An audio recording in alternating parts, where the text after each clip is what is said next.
For sale, buildings across the Great Lakes that have served as beacons for sailors for decades. The federal government has sold or given away about 120 lighthouses across the country since 2000.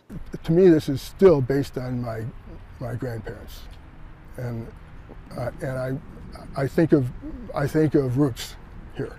John Scripp was part of a volunteer group who spent about a decade working to take control and fix up the North Point Lighthouse in Milwaukee. It opened to the public in 2007.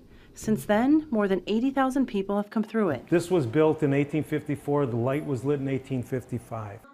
But the romanticism of lighthouses doesn't always match up with the realities of aging structures, sometimes in remote waters. Actually, when we started in the late 80s, we came out here, there was most of the rooms, and especially the ones lower, probably had 2.5 feet of bird poop that we had to shovel out.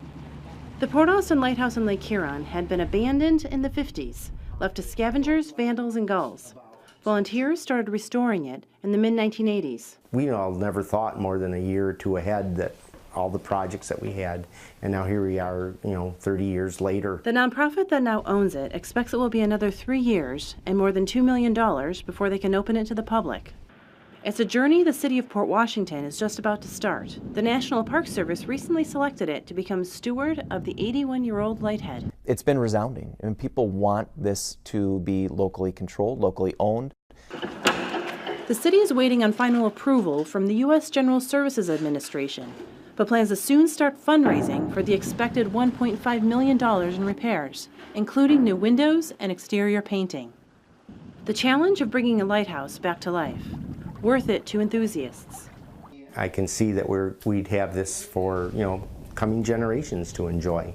It's a lot better to do this than to have it torn down. The price of saving a piece of maritime history.